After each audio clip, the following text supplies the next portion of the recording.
I wanted to end the show a little different today. I don't want to get on my soapbox. Cause you've been killing lately. Yeah, too much. But what I wanted to say was this: we need to stop. Everybody, we need to get out of the mindset that if you didn't sell drugs, that you're not from the streets. Oh man. I want to say that because, yeah, I'm looking at the camera. Yes, I'm looking at the camera. If you didn't sell drugs, that you're not from the streets.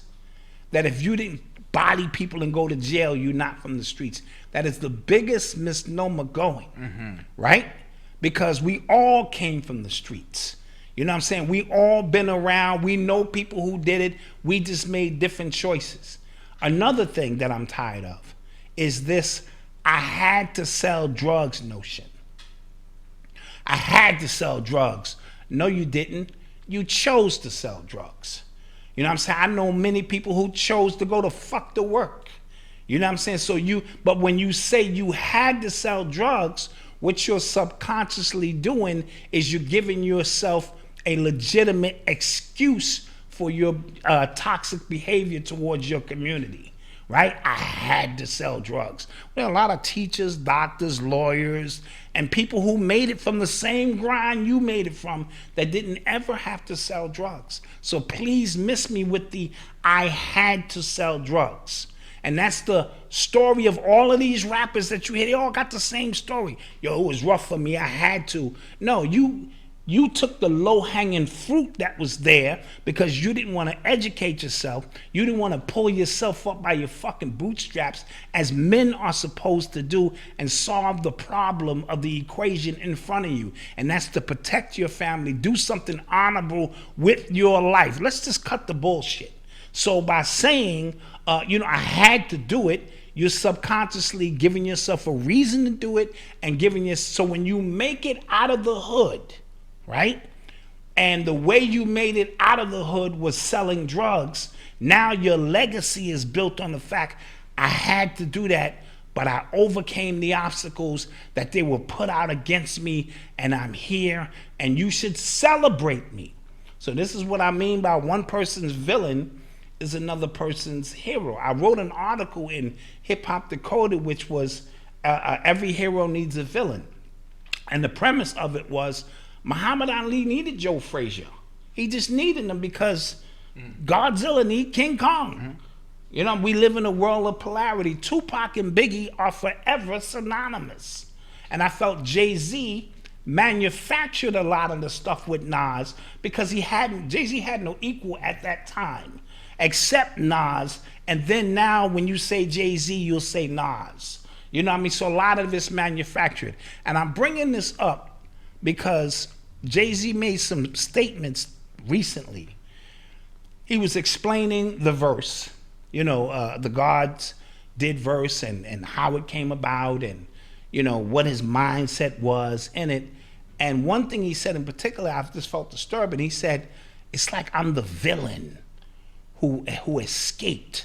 And now the villain is the winner and the villain gets to talk shit. And I immediately asked myself, a villain to who? Because you're not anti-government, you're not anti-establishment, you're not anti-white people. You can't be a billionaire and be anti-white people. You have to do business. So who are you a villain to? When you make a statement, like Malcolm X was a villain, right? Fred Hampton was considered villains. But if you selling drugs and you putting your people to sleep so that you can rise up, you a hero to certain people. You know what I mean? So I wanted people to understand it's all in the language. Jay-Z is the type of villain that can party with the elite.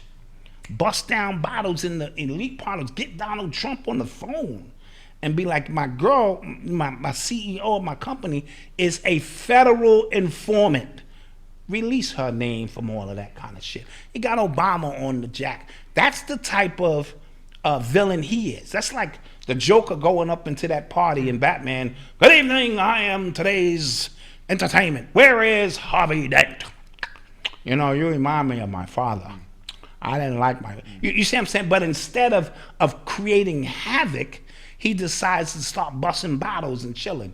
So when you say you are a villain, I need to know, who are you a villain to? Or are you saying because you made it out of the hood that they purposely designed for you not to make it out of, except through the avenues? See, you can't have it both ways. You can't say the white man is suppressing us and government is suppressing us, but they also flooding us with guns and drugs. You see what I'm saying? And you take the route of guns and drugs and you supersede that, and now you are a hero to certain people. You know what I mean? So black people, we have to start defining who our real heroes are.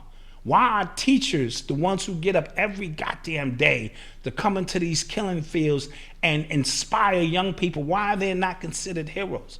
Why are these coaches, not the ones who into the pedophile stuff, the coaches who get up every Saturday morning and they got their own families at home to teach you a discipline or teach you correct? Why don't we consider them heroes? Why are the drug dealers the ones, and the ones who bust their guns and come home, why do we consider these people the hero? But Jay-Z's statement just disturbed me a little bit, so I wanted to let you know everybody's villain, or one person's villain, is another person's hero. So Jay-Z is a hero to white society as far as I'm concerned, because he's doing the work that they no longer have to do, and he's celebrated. His rhyme was really about a Lifetime Achievement Award of him 30 years pumping the same propaganda. But in people's mind who think I'm a hater, they're gonna say, nah, he's the villain because he made it. He made it where? You see what I'm saying? So just something to think about, and I kind of wanted to leave you on that premise tonight. We want you to have a great Labor Day weekend. Yes. If your wife is in labor, that's labor too. Yes.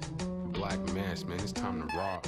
I had to find a way, I couldn't find it. Hey, what's up? If you like what you just saw and you want to see the full, uncut, raw, uncensored podcast, hit the link below. It's only $5 a month or $50 for the entire year.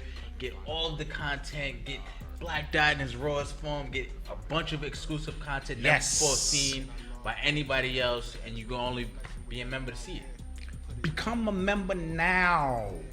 Click the link below.